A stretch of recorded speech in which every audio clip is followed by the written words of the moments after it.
Prezados irmãos e irmãs do programa Arte Espírita em Foco, estamos aqui para mais uma narrativa literária na qual utilizamos o conhecimento da doutrina espírita para nortear as nossas reflexões. Então, hoje nós temos aqui um conto intitulado Deslealdade e Redenção. Nós vamos ler o conto e em seguida faremos os nossos comentários, as nossas reflexões. Deslealdade e redenção. Aquela noite foi uma das mais tristes da minha vida. Meu nome é Catarine e durante anos Filomena foi minha única companheira, o terno consolo da minha descolorida existência.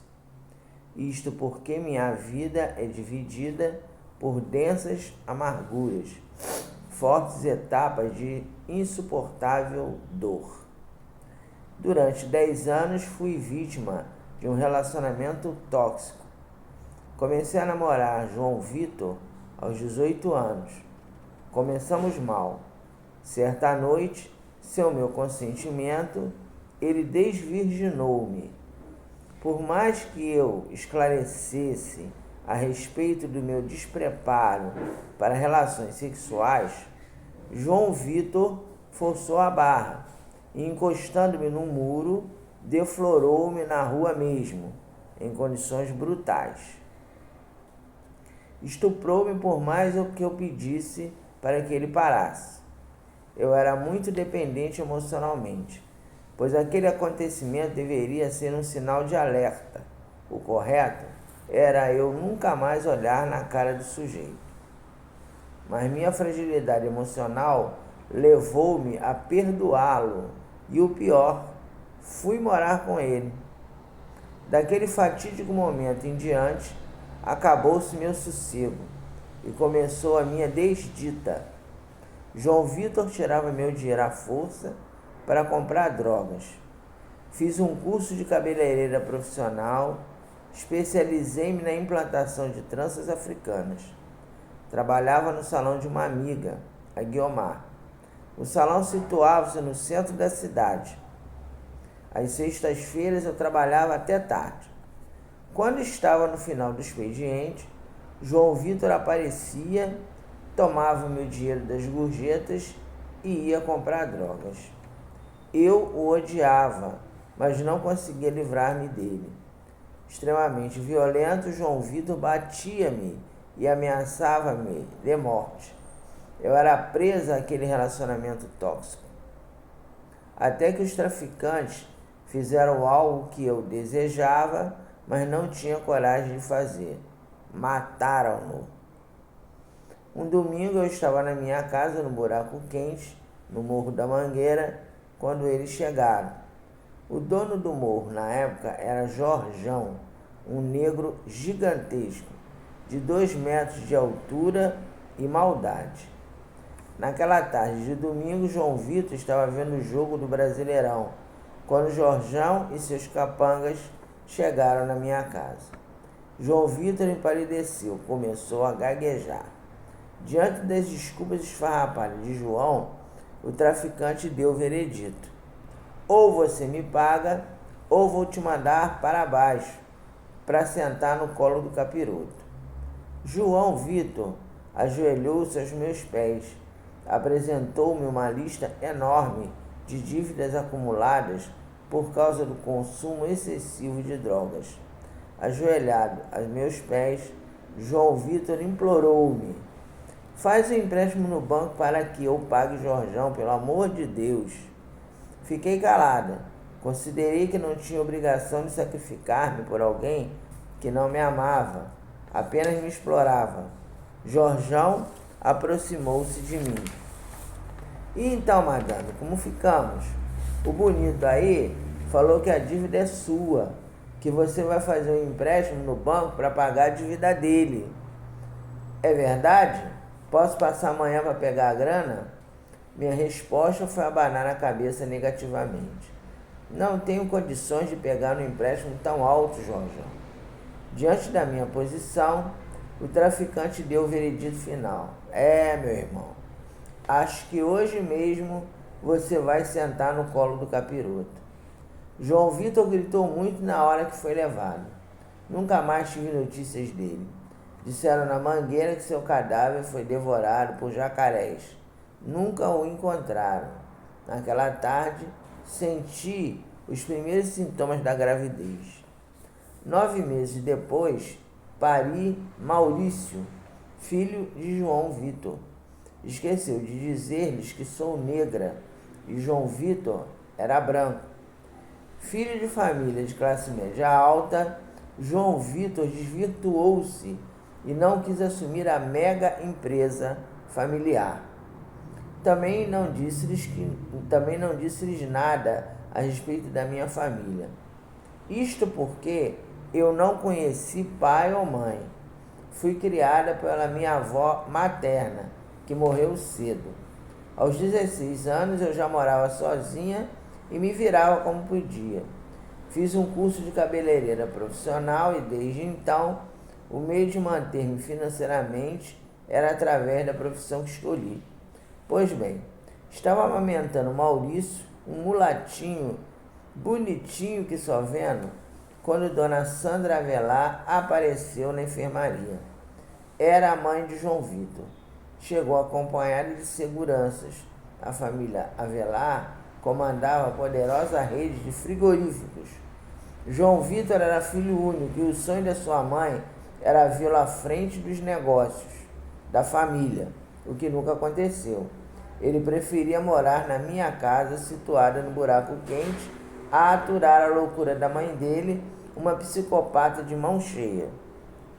Como eu dizia, eles estavam no hospital público após o parto, amamentando meu filho, quando aquela maluca apareceu na minha frente. De cabelos platinados, tomou a criança das minhas mãos. Quando comecei a gritar pedindo ajuda por causa do sequestro do meu filho, um homem surgiu, apresentou-se como advogado da família Avelar e o nome do sujeito era Dr. Aguiar. Estendeu-me um papel. Assina aqui. Através dele, a senhora está passando a guarda do seu filho para a senhora Avelar. O motivo é a sua incapacidade financeira e moral de criá-lo. Quando fui protestar, falando a respeito do absurdo daquele sequestro, ele forneceu-me uma mala repleta de dinheiro e um segurança colocou uma pistola na minha cabeça, alertando-me. Acho bom a senhora aceitar, madame. Ninguém contraria as determinações da senhora Sandra Avelar. Pressionada por todos os lados, assinei o documento de perda da guarda do meu filho e o perdi, mas fiquei com o dinheiro. Saí do hospital chorando a perda do meu filho. Com o dinheiro ganho, tornei-me sócia de Guiomar. Mudamos de endereço, fomos para uma rua mais movimentada, ampliamos as possibilidades do salão com equipamentos melhores. Passaram-se 20 anos. Cheguei aos 49 anos. Certo dia, abri as manchetes dos jornais e uma notícia estarrecedora congelou-me.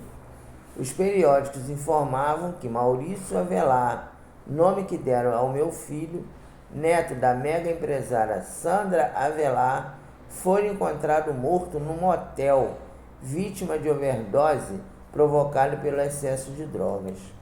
Soube o local do enterro e, discretamente, compareci ao sepultamento e orei pelo filho que nunca conheci, que nunca pude amamentar e amar, que me fora brutalmente arrancado dos braços. Sandra Avelar berrava desesperada no enterro. Ela reconhecia-se sem herdeiros. Seria obrigada a vender a empresa antes da morte. Não senti pena do desespero demonstrado. Ela roubou meu filho e a vida, roubar-lhe o neto. Como vem, a minha vida não é nada fácil.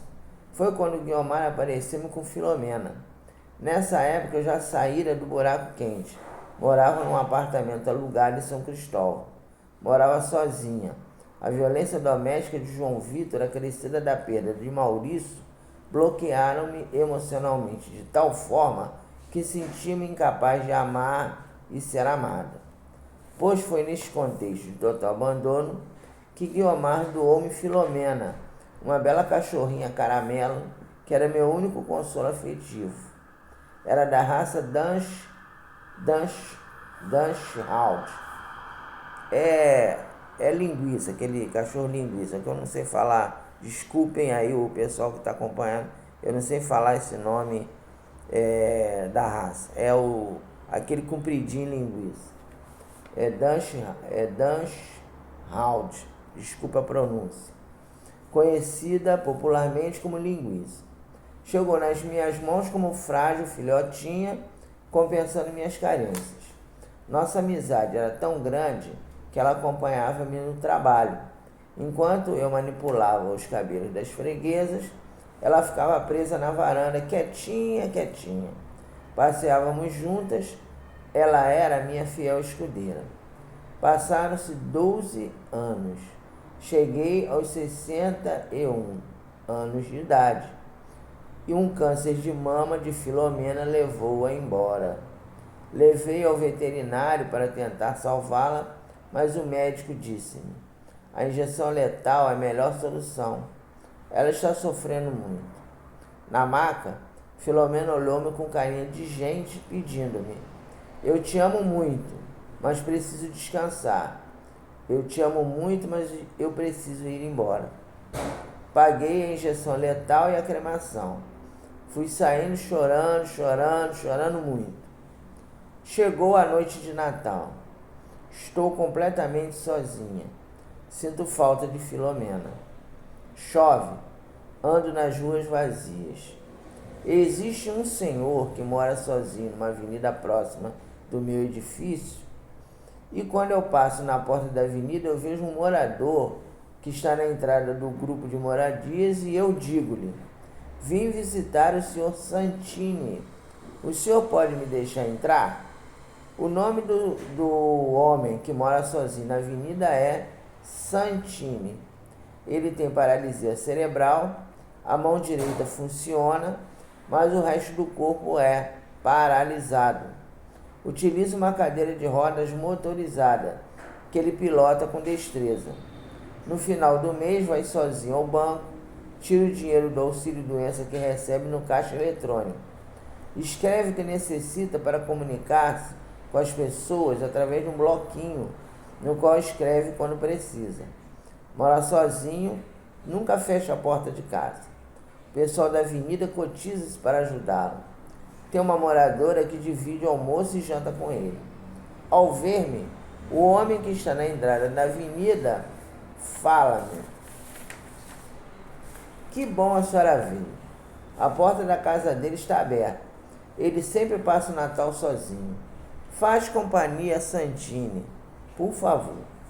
Entro na avenida, penetro na casa de Santini. Ele está na sala, assiste a uma dessas séries de Natal que passa na Netflix. Olha-me sem espanto e eu digo-lhe: sou sua vizinha, senhor Santini. Vim oferecer-me para passar o Natal em sua companhia. O senhor permite que eu fique aqui esta noite? Ele escreve na folha do bloquinho que carrega pendurado no pescoço. Claro, será um prazer. Tem um vinho geladinho na geladeira e tem umas rabanadas que a vizinha aí da frente me deu. Desculpa a pobreza, mas é o que tenho. Pego as rabanadas e o vinho.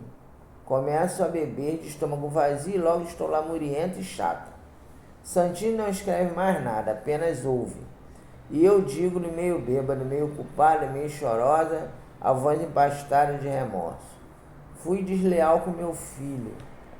Entreguei-o nas mãos da avó paterna passivamente, sem luta, sem remorsos.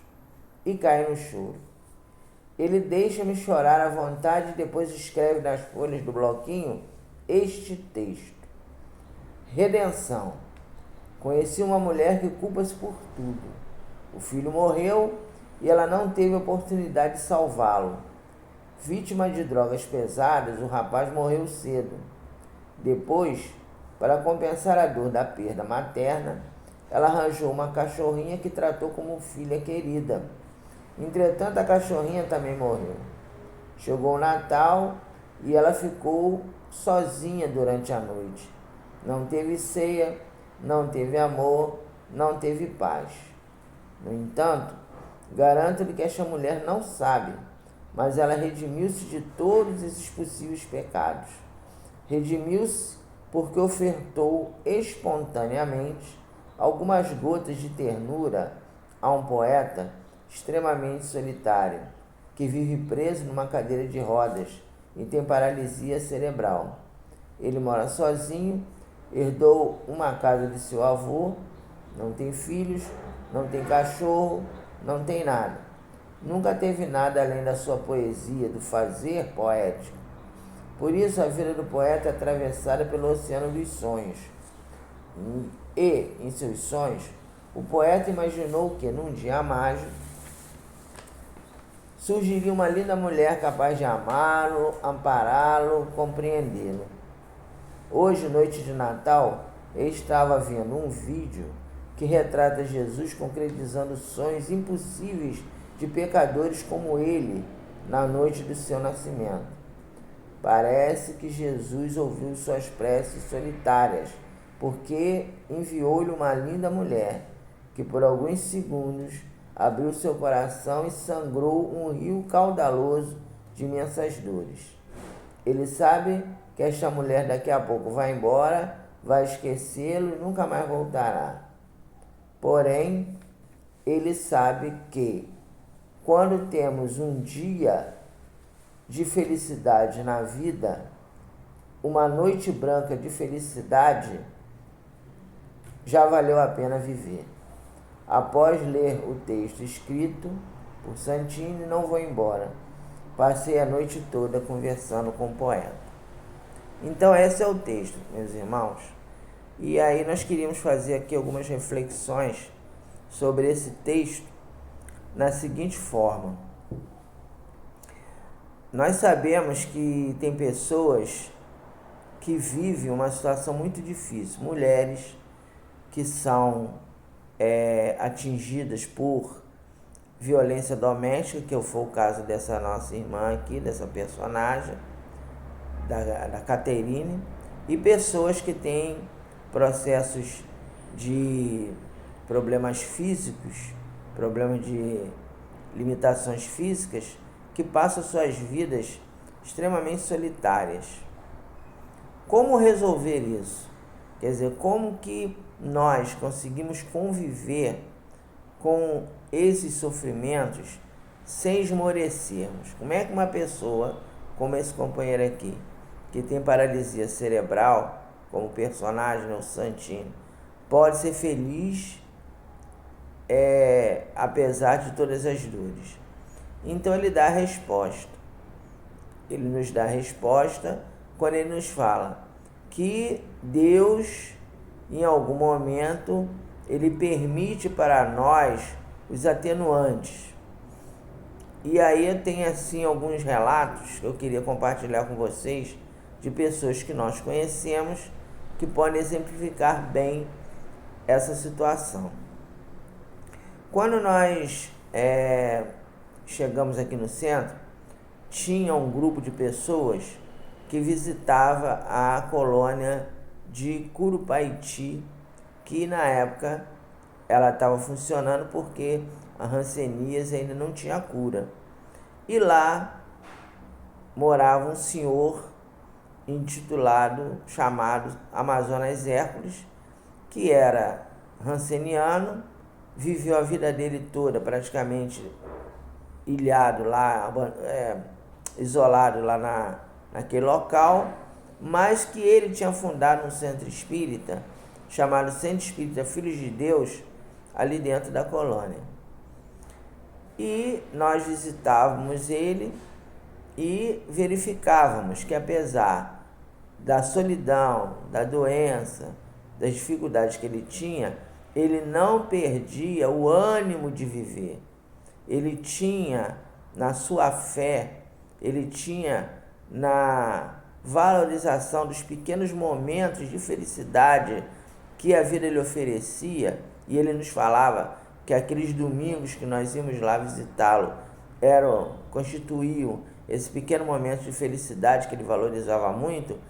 Esses pequenos momentos de felicidade, como esse companheiro que relata aqui, né, que ele teve apenas uma noite de felicidade, ele vivia imerso numa solidão imensa, mas ele acreditou que Jesus ia aliviar em algum momento aquela dor do abandono que ele tinha. Jesus enviou aquela mulher, também necessitada de consolo, também necessitada de compartilhar a sua dor e o seu sofrimento, para que os dois pudessem refletir acerca das suas vidas. Então, ele falava para nós, o Amazonas, Hércules, que aquele momento que ele recebia aquela visita já atenuava toda a dificuldade que ele tinha, porque ele valorizava aquele momento como uma oportunidade que Deus lhe oferecia de ter um pouco de amor, um pouco de ternura, que ele não queria muita coisa, ele queria apenas um pouco de compreensão. E um desses dias, um dos companheiros que fazia parte lá do centro, que frequentava o centro, ele já estava no momento que esse outro, né, um amigo lá do seu Amazonas, que eu não sei o nome dele, a gente visitava, ia nas enfermarias, e ele já estava ele já estava impossibilitado de visitar o Centro Espírita Filhos de Deus, porque ele estava com muita dificuldade. Ele tinha perdido as duas pernas, os dois braços, e tinha ficado cego, já no senhor, já com idade avançada. Aí um dia, um desses dias que nós fomos lá visitar o seu Amazonas, nós fomos na enfermaria desse senhor. E aí, depois que a gente conversou e cantamos, né? Aí perguntaram assim, quem gostaria de fazer a prece? Aí esse senhor mutilado, sem as duas pernas, sem os dois braços e cego, fala assim, eu gostaria. Eu queria pedir a alguém que me colocasse aí sentado no leito, porque eu já não consigo mais me levantar por causa das minhas mutilações. Aí uma pessoa foi lá, pegou ele, botou ele sentadinho no leito, e ele fez uma oração agradecendo a Deus a vida que ele tinha. E aí eu saí de lá envergonhado, porque a gente, graças a Deus até hoje, eu nunca tive nenhuma doença muito grave, e qualquer coisinha, tô falando qualquer coisinha a gente fica reclamando, fica falando, poxa, minha vida não tá dando certo e tal, e não sei o que. Então a gente tem que lembrar que realmente nós vivemos num mundo de provas e expiações, que nós vamos ter testemunhos, mas que os pequenos momentos de felicidade que Deus nos proporciona têm que ser valorizados, e nós temos que agradecer a Deus por eles.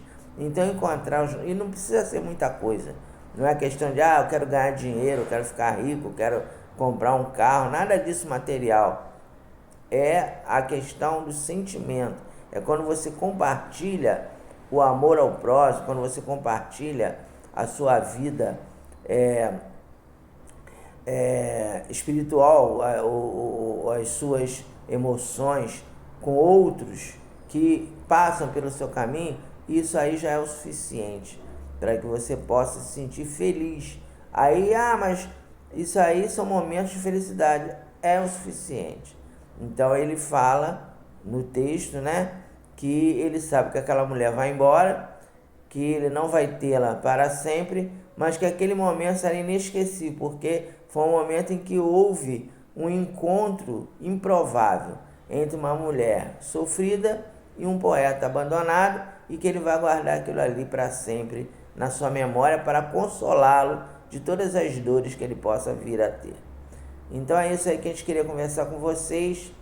Até o próximo vídeo. Que Jesus nos abençoe.